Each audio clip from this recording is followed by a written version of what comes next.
right, good evening everybody. Welcome to this, the first. I knew we'd have a full house tonight, and given we're nearly full, I thought we'd make a start and others will just quietly wander in up that side.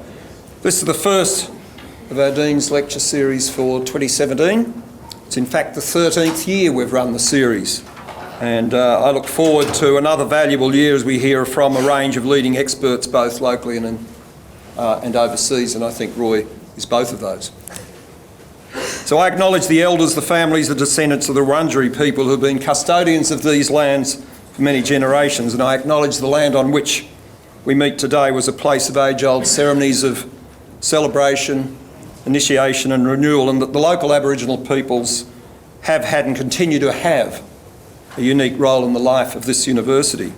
So it's a great pleasure that I welcome you then to the graduate school, and I'm delighted that we can actually run these free public lectures. Education in Australia is something that affects us all, and I think these Dean's Lecture Series give us an important vehicle to look at different aspects of young people and their development. So kicking off in a truly positive fashion, focused on the future, as I've just suggested, our speaker tonight is of course Professor Roy Baumeister, now from the University of Queensland. He's a professor in social psychology and is amongst really the world's most prolific and most frequently cited psychologists in the world. I don't know that I can tell you how many publications, but he's got 32 books or thereabouts, well over 600 publications. You can correct that, Roy, if you like. But he's got what's called an H-index of over 150. Now, just to tell you what an H-index is, it means that at least 150 of his publications have been cited by at least 150 other people. So that's actually remarkable. But Roy began his education at Princeton University in 1970, undertaking a Bachelor of Arts before completing a Master's and PhD in social psychology. He went on to do postdoctoral fellowship in sociology at the University of California, Berkeley. His research spans multiple topics including self and identity, self-regulation, interpersonal rejection and the need to belong, sexuality and gender, aggression, self-esteem, meaning, consciousness, free will and self-presentation.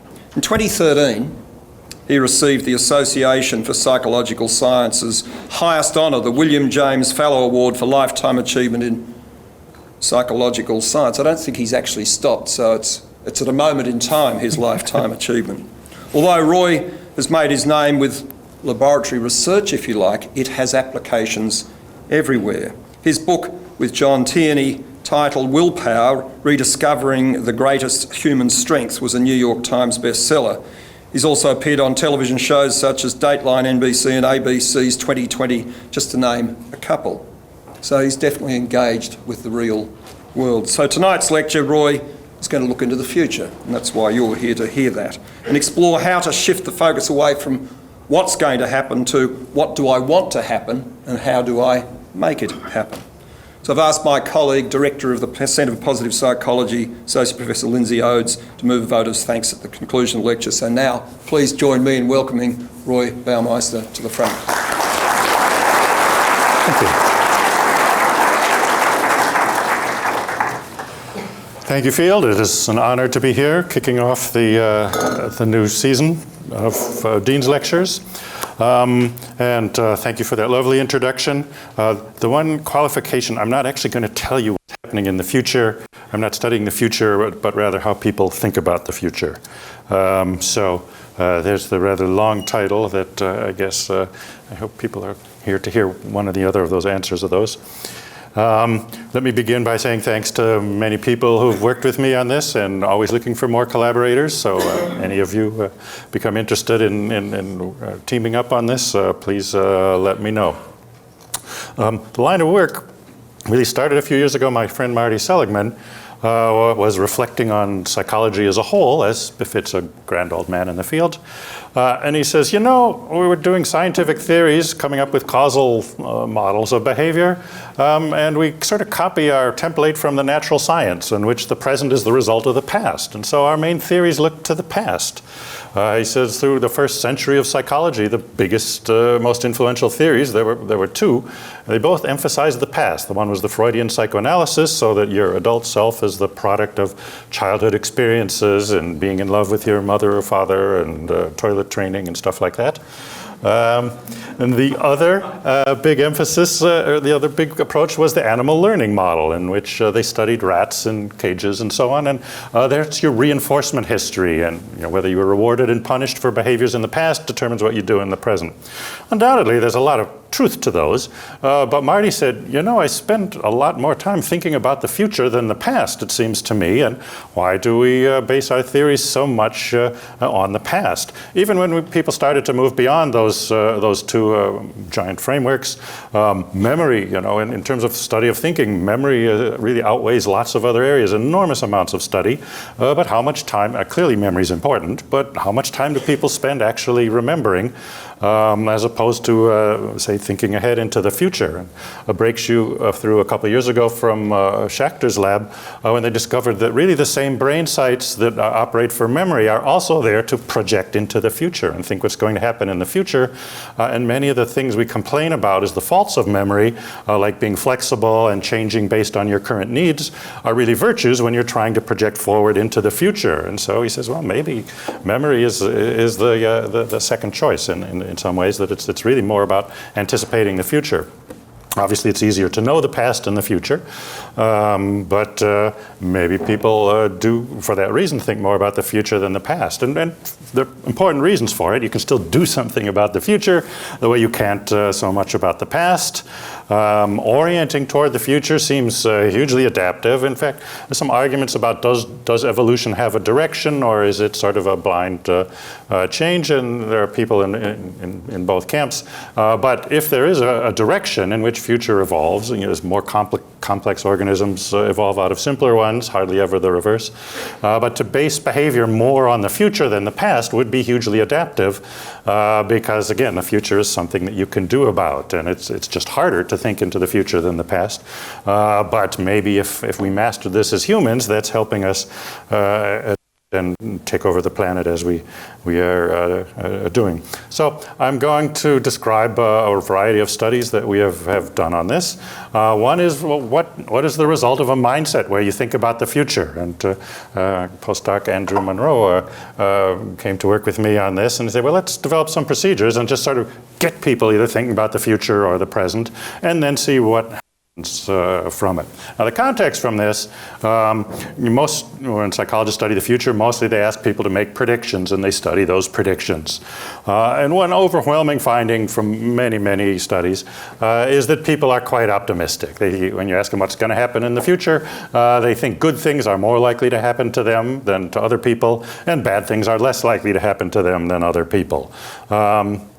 So, what are the chances you'll be successful in work, or that you'll be fired from a job, and so on. People are very optimistic in their predictions. So, just as the starting point, it's clear the future is bright, at least in the mind of the average person who is asked about it. Well, it's easy to say, oh yeah, great things are going to happen to me. But Monroe and I said, well, would people put their money where their mouth is? Would they really back up this sort of optimism with behavioral choices? One thing, if you think, if you have an optimistic approach to the future, then when you have a play it safe versus a high risk, high reward, well, you downplay the risk. You think good things are going to happen. You should go for the high reward option. So you wouldn't worry as much about risk. So our first study was designed just to show that. So we had a couple procedures that we used in these. One was to write about your future versus about your present life. Another was just to give people a bunch of sentences to think about the future. This is the way, this is borrowed from how psychologists manipulate emotion sometimes, is we have people think depressing thoughts or happy thoughts and sort of rephrase them in their own mind. And we've measured a variety of consequences here. As you see, the risk-taking, trust for others, which is another kind of interpersonal risk, and moral judgment. The first study this, write a letter to your present self or your future self, kind of describing what your life is like or what it will be in 10 years. These are mostly students at the university, so they're about 20 years old. So they're thinking what's life going to be when they're 30. And then, supposedly in a different context, we asked them to make, I think it was a hypothetical choice between a play it safe kind of investment or a high risk, a high reward sort of option. And so the optimistic bias made a fairly straightforward prediction that turned out to be completely wrong. When we asked people to measure their preference for the risky environment, as you see, the scale runs up to 10. So writing about the current self, the present, they're right in the middle. Really, 5 is the midpoint, so no preference between the risky and the play it safe. But they shifted a little bit and significantly toward being a little more cautious after they'd been thinking about their future life. And remember, the thing about the future had nothing to do with the investment aspect or anything. It was just to sort of create this mindset. And yet that alone was enough to change their investment toward playing it safe. So, well, this went against the optimism idea, so we were a little bit stumped by this. But, they're college students, maybe they don't understand investments. Our next study, we used, from behavioral economics, there's something called the trust game. For this, we manipulated the future with the sentences. So we'd give them a sentence like one of these two, and then they had to rewrite it in their own words. So again, it doesn't, it's not persuading them of anything or telling mind thinking more about the future or more about the present. The trust game, the way it works is you have two people supposedly in separate rooms. You don't even really meet the other person.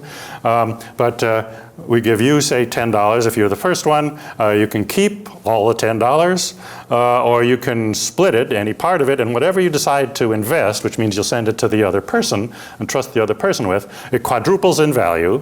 And then we give it to that person who can then decide whether to keep it or to give any part of it back to you.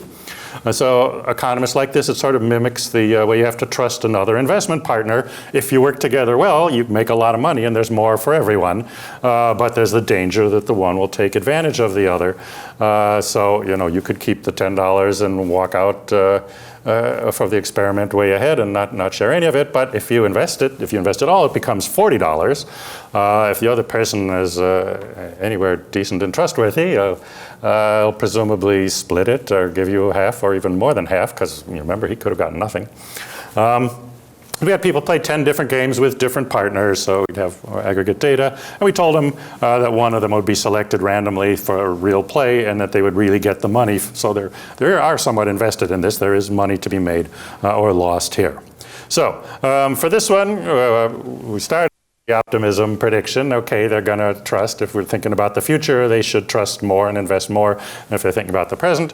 But maybe if it was pessimism, like in study one, they would go the opposite direction.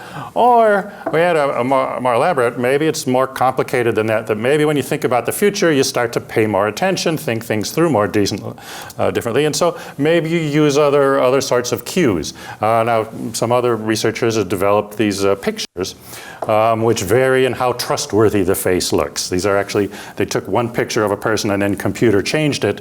Here's an example. As you can see, which one of these guys would you trust? The middle one is the real picture of the person, and with sort of computer morphing, they make it either the less trustworthy or the more trustworthy one there.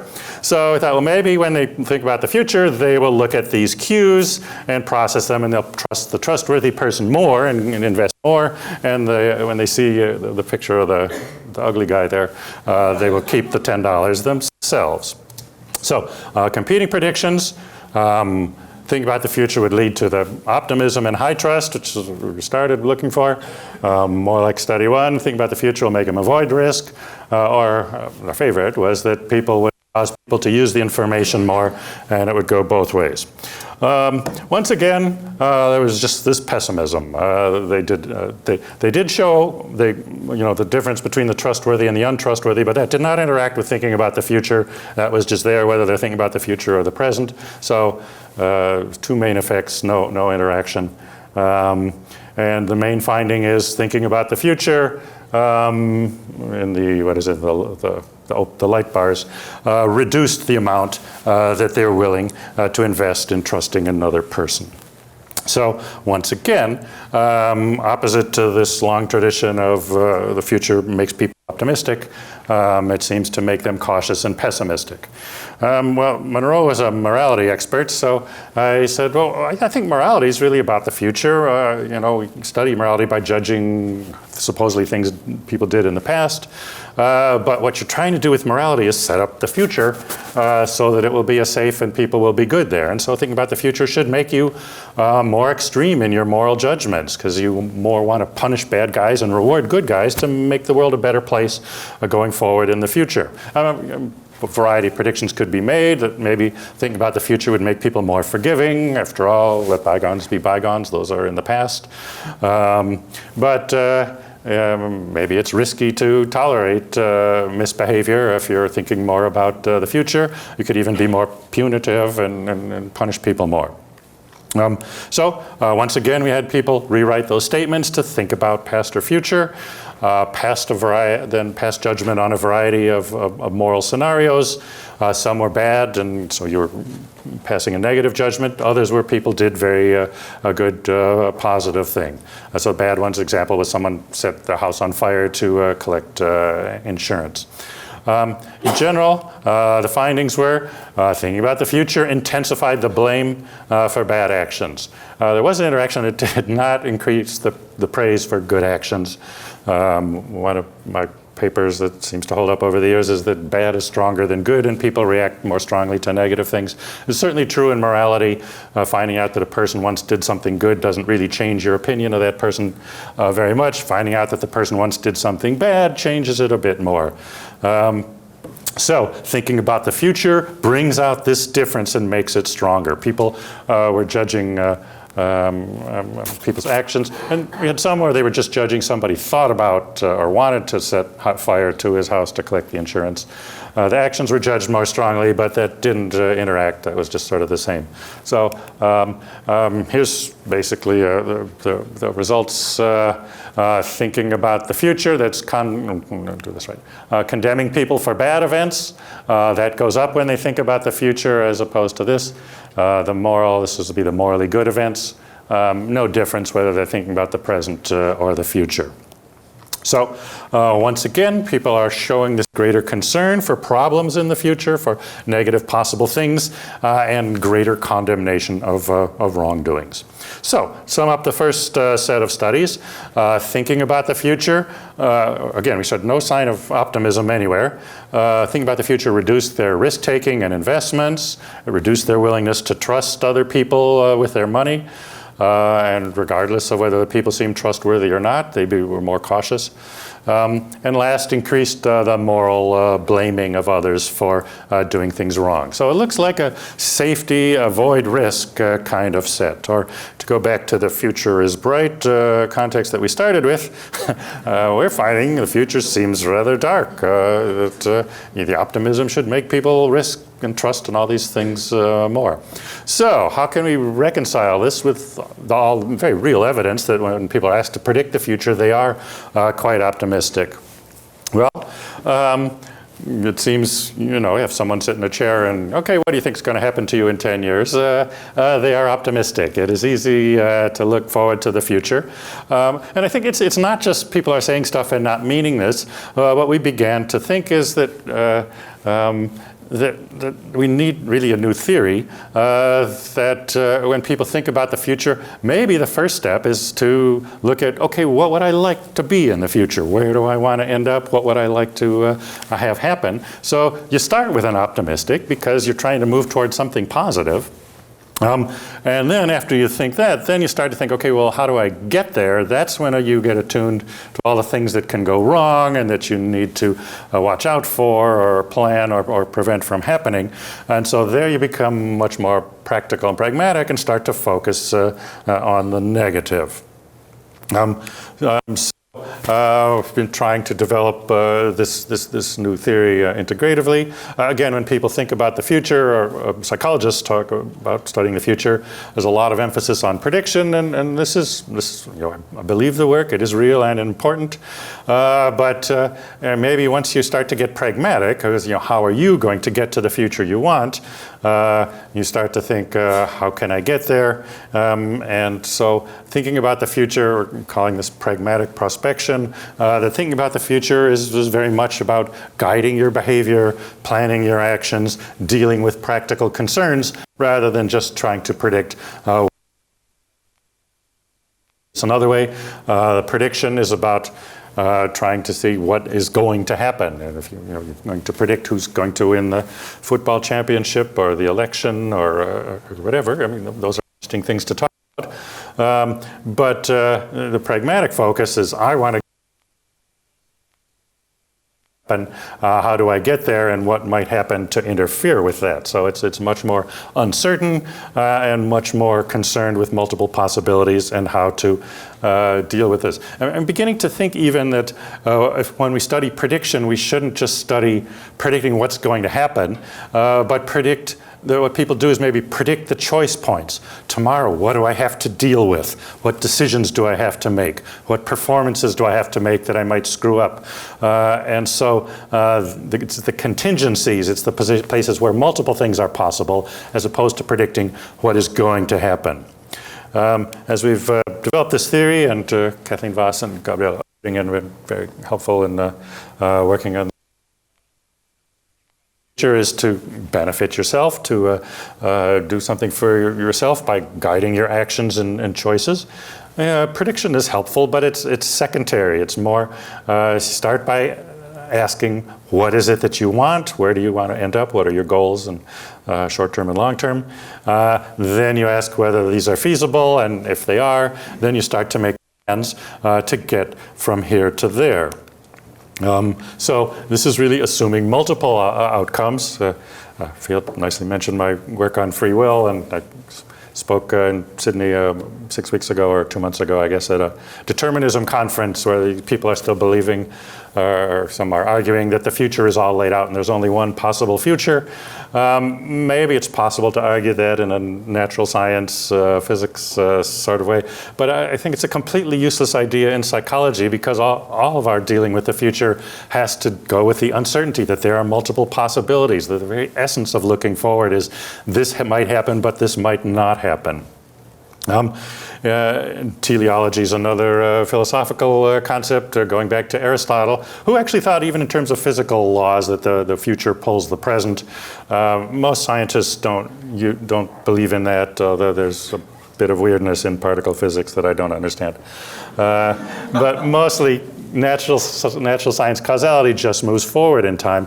Backward causality, though, is real in psychology. It's not that the future somehow reaches into the present by physical means and causes us, but we project ahead, anticipate the future, and modify our behavior in the present there. So the backward connection from the future to the present is not physical, it's by meaning, it's a symbolic representation. We work out, I have to be at this place in this future date, and so I'll need an airline reservation and a hotel reservation, and for that I'll have to make prior arrangements and so on. In terms of the structure of thought, there's much discussion of narrative versus propositional thought. Narrative is story forms, where propositional is abstract conclusions. We live our lives in story forms. Sometimes we use grand principles and meanings, abstract conclusions from it or not. But a narrative a story is inherently temporal, is based on time. Things move through time, and that's the way we live our lives. A plan is, in a sense, a story about the future that would be a guide for future behavior, but it's a sequence of events. You hope a happy ending. At least most plans are designed that way. It doesn't always work out, of course. the role of emotion and so on in the social nature. For time perspectives, I won't go into those, but you can see those two. Storytelling originated as a highly social event. You don't make up stories by yourself in a vacuum, but you make them up to tell them, at least to imagine to other people, and to use emotion to evaluate possible scenarios and outcomes to say, this is a good or a bad idea. Planning in this context, planning is essentially pragmatic, both in its purpose and its actual offense. It's a blueprint for behavior. It tells you what you're supposed to do in the future. It assumes multiple outcomes. The reason you make a plan is that if you don't plan carefully, you won't end up where you want to be. So you can't just set a goal. You make the plan to get you to your goal. Again, the plans have teleology, meaning structure, and all these other features. Planning also takes a lot of effort, mental effort. You have to think to organize the plan.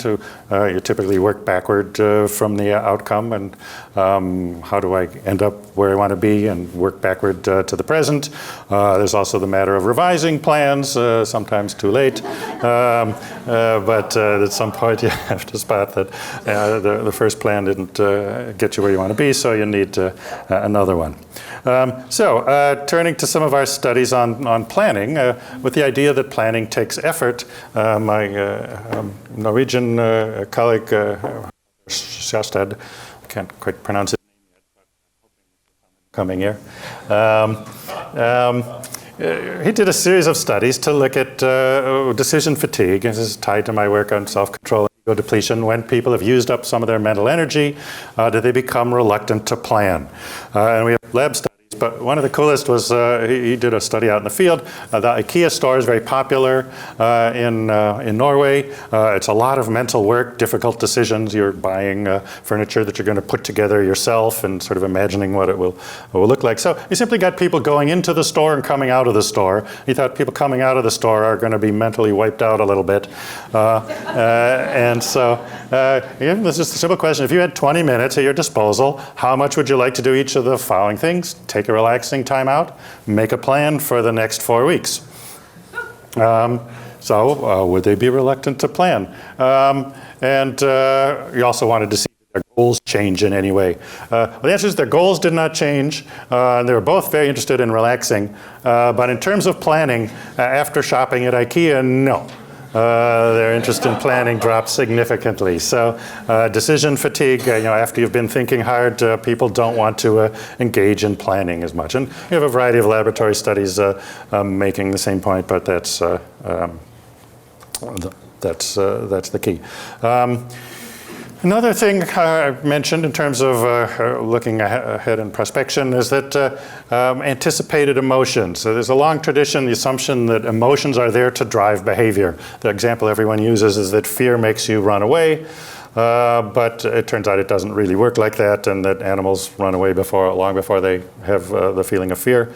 But anticipated emotions have a much stronger influence on behavior. So we guide our behavior not based on how we feel now. Actually, we do that sometimes, but often we're sorry because people are all upset or angry or whatever, and they make a decision or do something. It's not really the best. They do stupid and irrational things then. But basing behavior on anticipated emotion, you'll be sorry, don't do that. That really works, and that's quite adaptive. Hallgeir, my Norwegian friend, said, well, we could study this in terms of do people revise their expectations. There are a couple contradictory proverbs. One is the grass is always greener, so unattainable goals or things that are out of reach seem more attractive. There's also Aesop and the fox and the sour grapes that he decides they must be sour.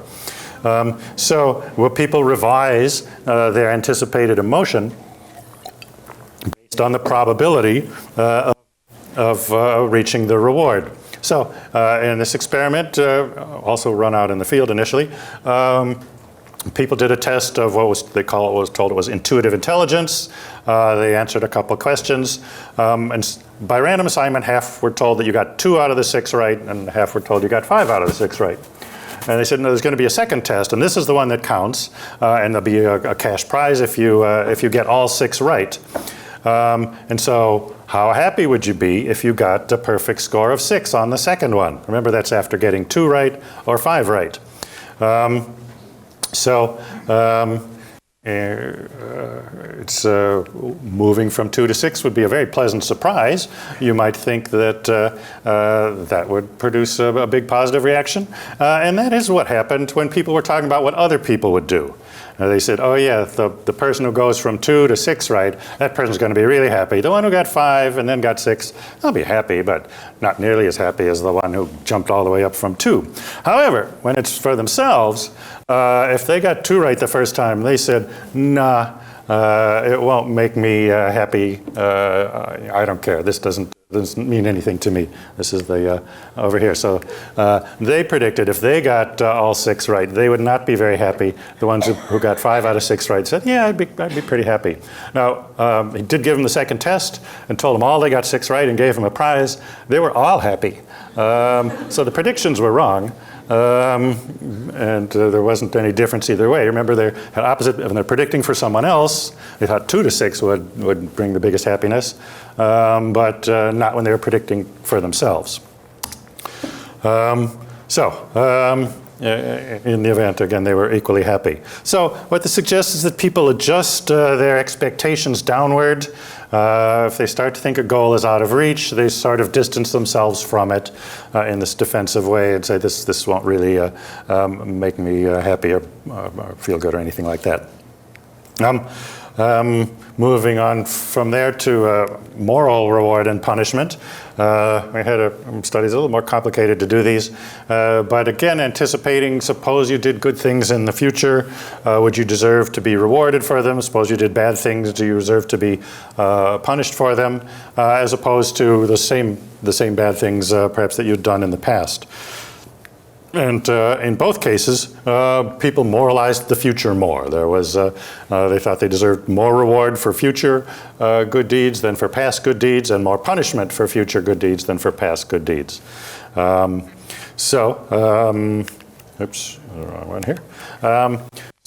Again, suggests a pragmatic orientation. We tested a couple alternate explanations, but this seems to be it. Because the future matters, you set higher rewards and punishments, even calling for yourself.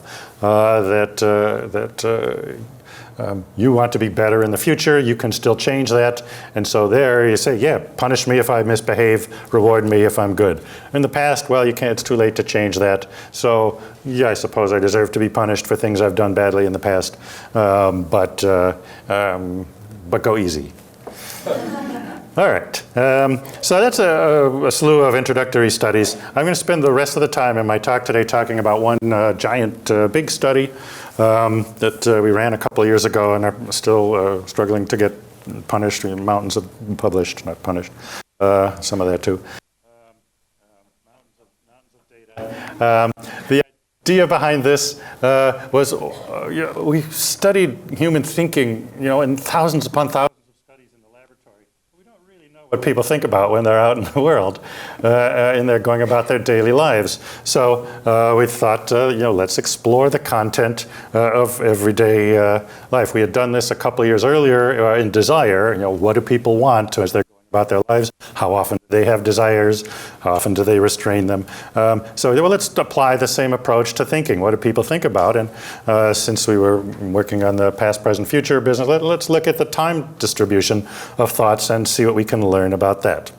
So it's just not to question the value of the laboratory studies where people are told to think about something and we train that, but it's also worth knowing what thoughts actually do go through crazy, I won't say crazy people's, what crazy thoughts go through normal people's heads when they're sitting on the bus or sitting in a lecture or having sex, or they probably didn't answer the question if they were having sex.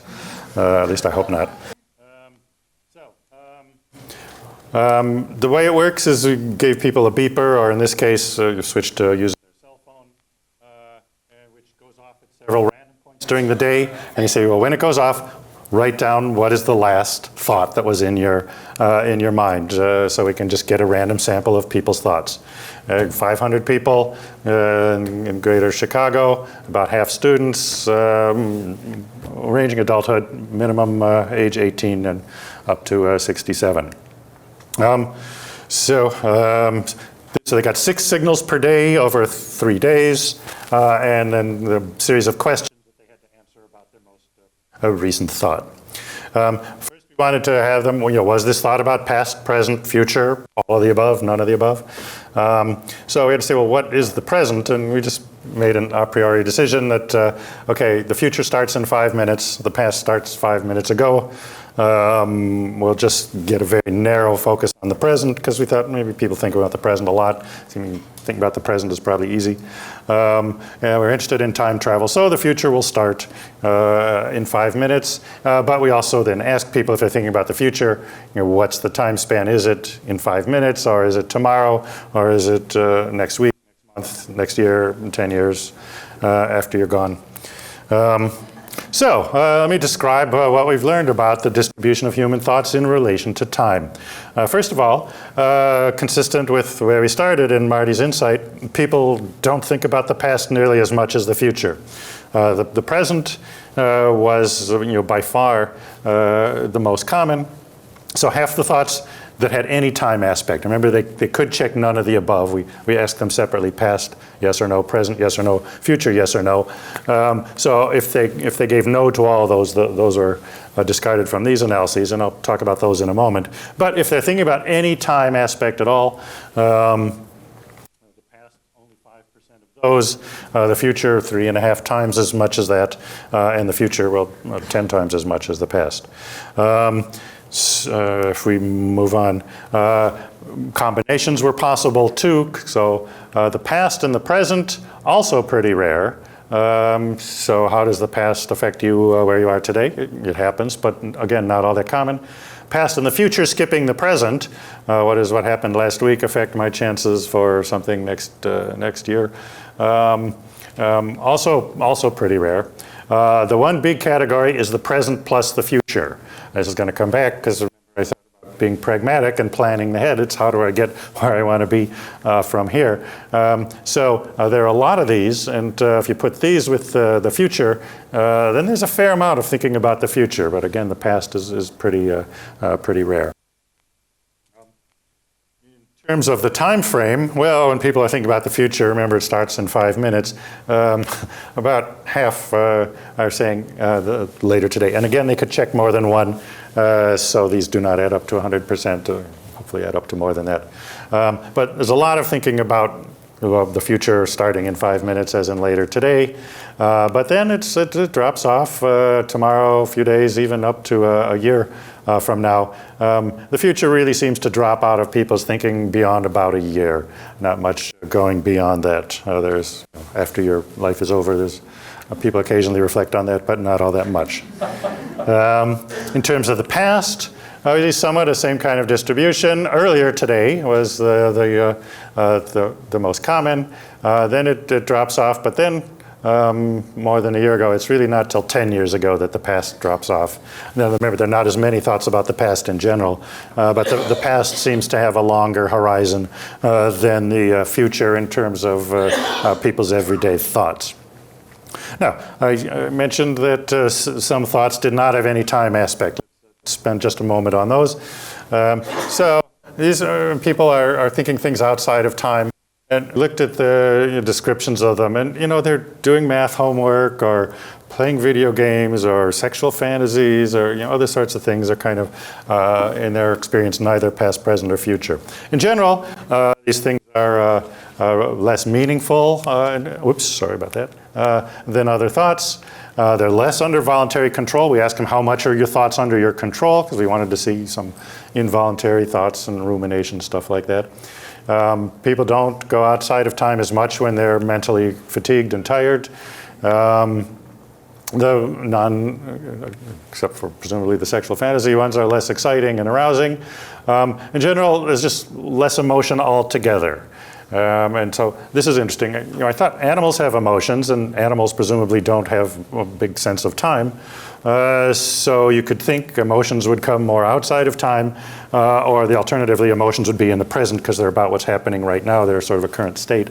So the idea that they'd be outside of time is not true, because all the emotions we measured, happy, angry, anxious, stress, disappointment, were all less in the thoughts that don't have any time aspect. So emotions really are situated in time-based experience. Also, unlike most of the other thoughts, we had them rate how much is the thought more about you or more about others. The outside of time thoughts are more about yourself and what's up with me. All the other categories of time were more common when people were with other people than when they are alone. But this one was a reverse. So what that means is that time is highly social, that we interact with other people in time. We project the future, discuss the past. Indeed, the present was the biggest difference. So the present is the social time. When you're with other people, it keeps you focused in the here and now, like I hope is happening in this lecture. But when you're by yourself on the bus and your thoughts just drift out of time or whatever, they don't have that aspect. So other people do ground us in the present. These non-thought times were neither more nor less pleasant than other thoughts. So rich human experience seems to occur within time. Meaningfulness, emotion, social life, all that is associated with thinking in time. The no-time thoughts, your mind drifts to things without these other aspects. All right, now let's turn to the thought content. What were you thinking about? We gave people choices rather than make them describe the whole thing. But if they indicated they were thinking about past or present or future, then we gave them a list of things to report, and, check all of that apply. So about the past, we have, here's the distribution. The implications of the past for the future is the biggest. So even when they're thinking about the past, they're thinking about the future. It's highly pragmatic. They're not just remembering and reminiscing and stuff. Well, there's some of that. We had nostalgia goes with there, and replaying thoughts over and over. So there are a variety of things. Also very common, trying to make sense of things and understand it. What should have happened, what might have been. There's a lot of reflecting on the past in that way. So, summary in terms of when people think about the past, what do they think about? The biggest category is the implications of the past for the future. How can I use what happened in the past to plot what lies ahead? Also a fair amount of trying to understand. There was some replaying, voluntarily and involuntarily, letting things go over and over, and including counterfactual, what should have happened that didn't happen, stuff like that. And there's certainly some ruminating that's involuntary, where thoughts just running through your head that you can't shut them out. So the nutshell summary of thoughts about the past is what the heck. I know younger people would put it differently, but what the heck and so what? What are the past implications for the future? If you ask what if you think about the past, it's so what and what the heck. Here we didn't ask implications of the present for the future. Unfortunately, we didn't have that on the list. But there's a lot of very pragmatic there. The most common categories are doing your job, doing what you're supposed to do, paying attention, zeroed in what I'm doing. We did have implications of the present for the future, and it was a pretty common one as well. So there's a lot of focusing on what you're supposed to get done and getting that done. There's also some just savoring and enjoying the moment and taking advantage of that, so that's nice to see too. And of course, trying to figure out what's going on. As with the past, very pragmatic focus and use of the mind to understand the experiences situated in time. So, what's going on, what are the implications, what am I doing, and enjoying it as well. Now, turning to the future.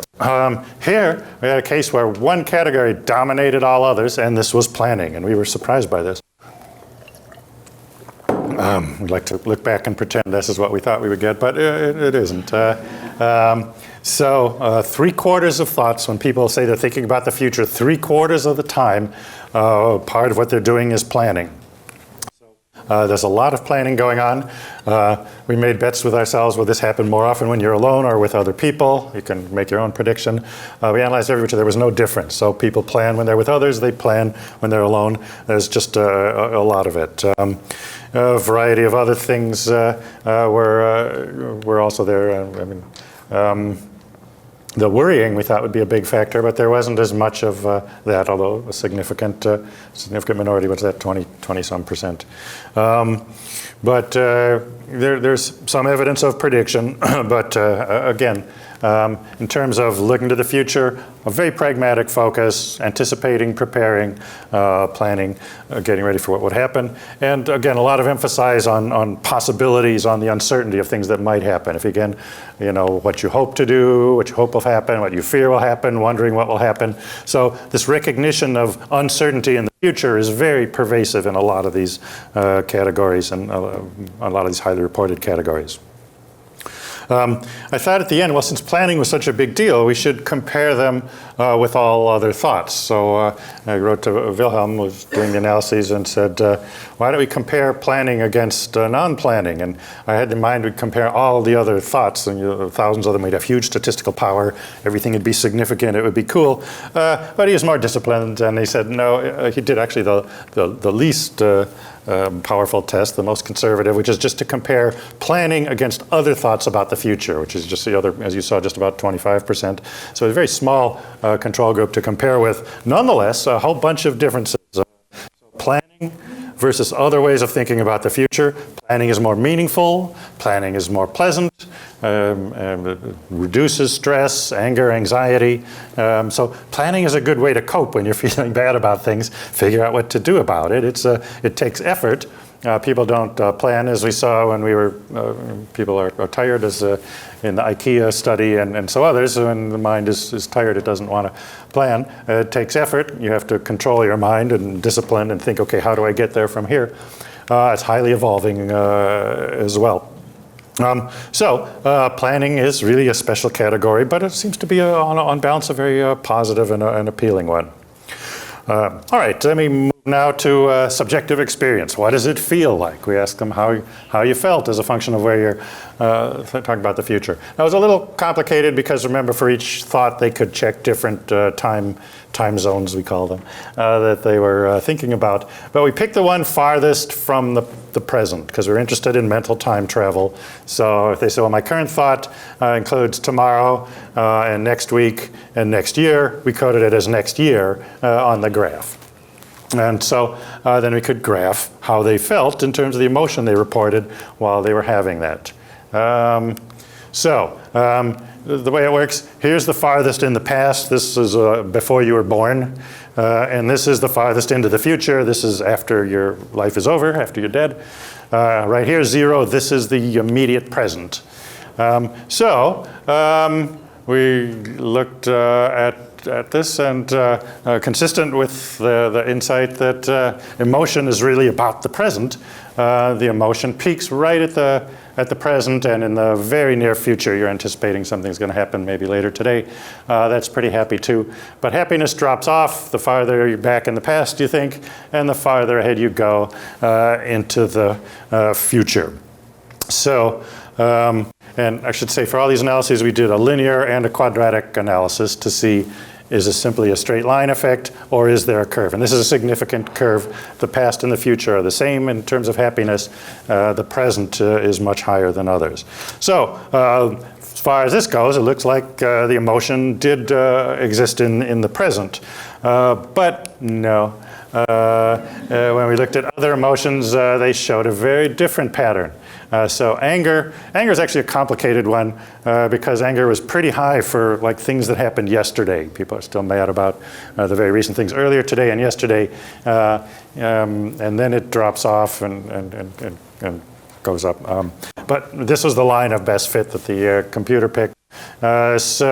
Anger, if you can get yourself focused in the immediate present, it goes down. And this is consistent with what people are saying in mindfulness, that you get your mind focused here and now in the immediate present, and a lot of negative feelings go away, and as we saw a moment ago, happiness goes up. So you want to feel good, keep your mind in the present. Anxiety, the same thing. The farther you go into past and future, the more anxiety. Keep your mind focused right here on the present, and anxiety will be kept to a minimum.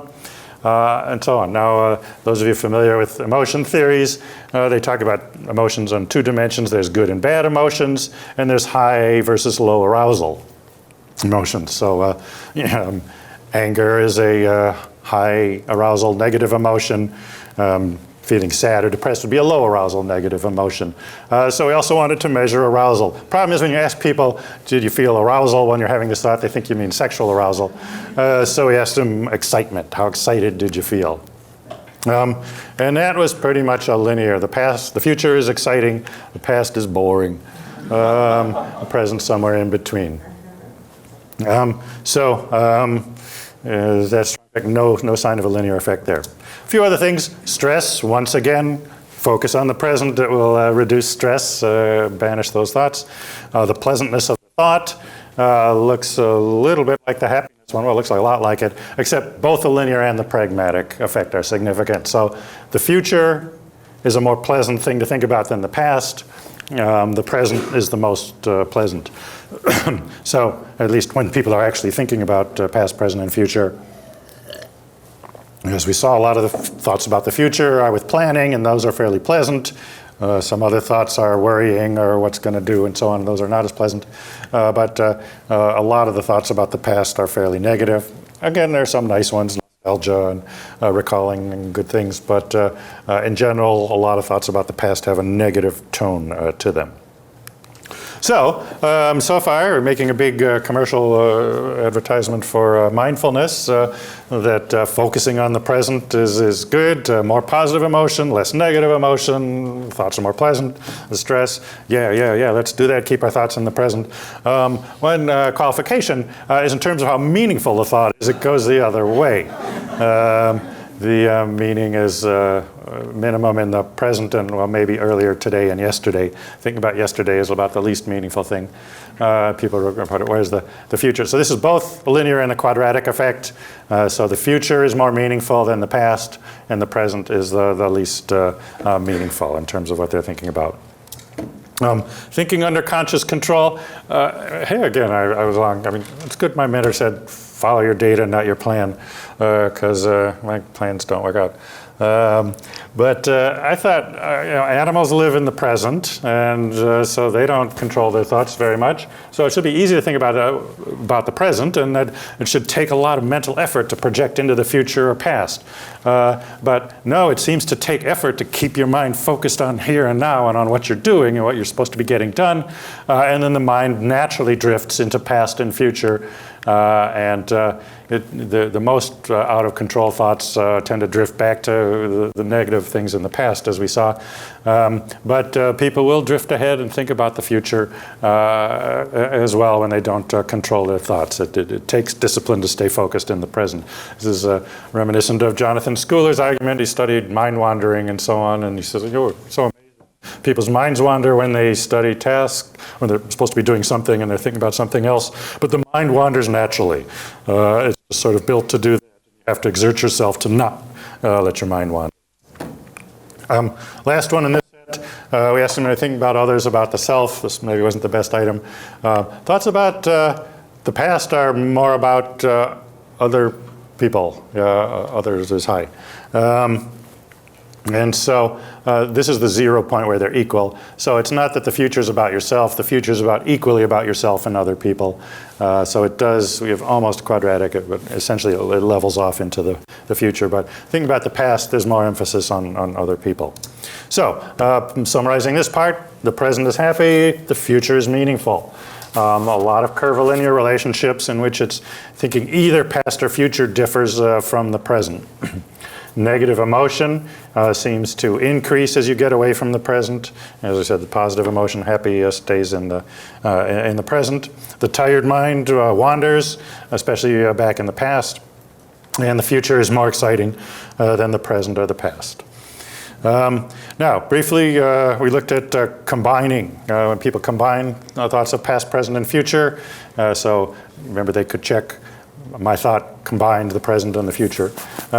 So the more combinations were more meaningful. This fits the idea that we use meaning to connect different periods of time together.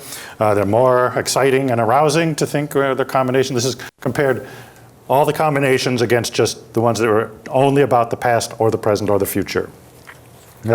So combining time zones, as we call it, more emotion, anger, frustration, stress, anxiety, disappointment. There was less happiness. Although the present-future combination, where they're planning, that was fairly happy.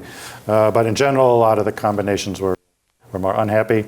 So more meaningful, less happy to think about integratively across different periods of time. Main conclusions. First, the primacy of prospection, that people do, as Seligman said, people do think more about the future than about the past. And especially if you combine present plus future with the future, then that's really a lot of human thought. And even when they're thinking about just the past or just the present, it's often has developing implications for the future. Thoughts wander away from the present, but they don't wander that far. The majority of future thoughts were later today, and so on. And as I said, it drops off after about a year. The past, again, most earlier today, and then back for up to 10 years. But there's an emphasis on what you're going to do, links to the present. The main conclusions about planning suggest that planning compared to other future thoughts are highly meaningful, emotionally positive. So here meaning and happiness are not necessarily negatively correlated as they were in other slides. But planning is reasonably happy and positive and meaningful, but it takes work. You got to make your mind disciplined to do it. And as I said, no difference whether people did this alone or not. A couple other issues in terms of thinking about the future. There's one theory, goes back to Ernest Becker's book, The Denial of Death. He says, well, humans are the only ones that know we're going to die, and that's sort of the foundation of our psychology and society and culture, everything else, that we have this terror that we're going to cease to exist one day, and so this is kind of an obsession and drives everything else we do. Well, we included, death. Were you thinking about death as a category there? Hardly any thoughts about death in there. Less than 1% of the total. It wasn't really even enough to do much statistics with. And even those, a lot of the times, they're not thinking about their own death. They're thinking about others. So the idea that thinking about you're going to die someday, this is a big driver, it certainly didn't show up in our data. You can take a Freudian thing and say, well, it's so awful that they repress it, and I can't really evaluate that. But there's very little sign that people think much about their mortality and future death. As I said, linking past, present, and future, combining the time zones, highly meaningful, but at a cost, more negative emotion. We looked at personality. Who do you think thinks about the future? We had something like 20 different, you had gender and age and about 20 different personality traits. And we all had our pet hypotheses. Essentially, none of them panned out. Everybody thinks about the future about the same amount. We did get much more different personality differences on the past than the future. In fact, we included Zimbardo's index of how much you think about the future. That didn't predict thinking about the future. It did predict how much you think about the past. Maybe you should rename it. Anyway, everybody thinks about the future. A little bit more of optimistic, happy people, and there was also a need for closure. People who want to figure out what's up and get things sorted out and solved and figured out. Those people are a little more likely to think about the future. As I said, thinking about the past, we had a lot of differences that predicted them. And the people think a lot of the past, they're mostly people you don't want to spend the weekend with. High in neuroticism, low in agreeableness, low conscientiousness, low self-esteem, high ruminators, depressed people, pessimists. So these are the kind of people who carried the weight in terms of who's thinking about the past. Argumentative, undisciplined, whiny, complainy type people. Anyway, Final thoughts. Again, we learn much by prediction. And in life, when people are thinking about the future, prediction isn't what they're doing. They're not thinking about what is likely to happen next week or next year. More thinking about how can I make things happen the way I want to, and what do I have to deal with. Future as a matrix of possibilities and contingencies and uncertainties. As you're anticipating, what do you have to deal with? Where can things go right or wrong for me? We may in the future want to try again with personality and come up with some others, but as I said, we didn't do that much. So final thoughts. The past we can know, but the future is all we really have, and so it is more adaptive to think about the future. Basing actions on the future rather than the past is probably more adaptive. And we, one of my co-authors found this story that there's this basketball player took the rearview mirror out of his car so he can't look back. Perhaps that's a good recipe for all of us. Thank you.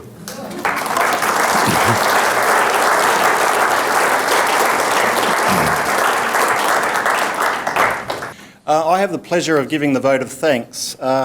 And as a positive psychologist, thanks to me means gratitude. So I've genuinely been thinking about what are the reasons I'm thankful and grateful to Roy, not only for tonight, but for his work more broadly. And I've come up with three things that I'm genuinely grateful to Roy for. Firstly, his contribution. For those of you, who's a researcher or a scholar or an aspiring inquirer here? Many of us. Firstly, I'm just grateful to Roy for all that he's done to the profession and the field. We've already heard about the numbers and those things, but actually showing to us what's actually possible in the area of scholarship and inquiry. So that's the first thing I'm grateful for. On a more personal note, at a personal intellectual level, I was tracking through my own interests in the past and where I've come from and what I've been intrigued by and interested in. I did my PhD in the psychology of personal constructs, which was George Kelly's work, which is really a personality theory which is to do with the anticipation of the future. So I've actually been attracted to future-oriented constructs for quite a long time, and then tracking through, I've been interested in strategy, interested in goals, interested in planning, do work on implementation, intentions, and it's only in retrospect does it become clear that I've always been fascinated by future-oriented constructs and add hope to that. So again, thank you for elaborating an area which I've personally been interested in, only recently worked out the theme, and in many ways listening to this feels like coming home. I know that sounds corny, but there it is. So thank you for that.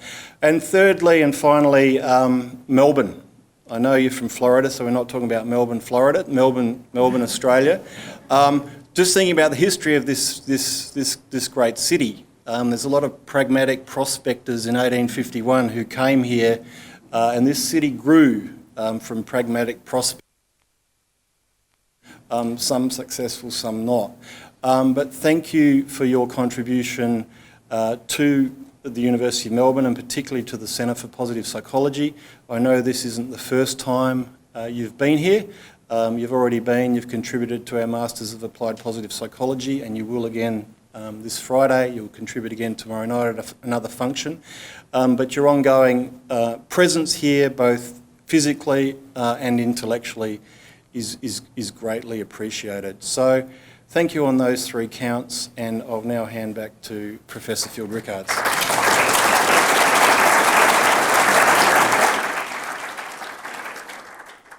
Lindsay, thank you, and I endorse all of your comments, and it was a remarkable presentation. Thank you for that. I will give you this small token about my gratitude in a moment, but we'll do that when I've concluded these remarks. I did say at the start these lectures are filmed. Now, if you're like me, you'll say, oh, thanks for that, because I'll be looking at it again in a few days' time, because that was a powerful, rich lecture, and I really want to review some of the stuff, and I really appreciate it. We're still planning the rest of the year's Dean's Lecture Series, so just keep an eye on the website to see how they happen. If you're not currently on our events email list, you can sign up outside, because we do advertise to everyone who does sign up.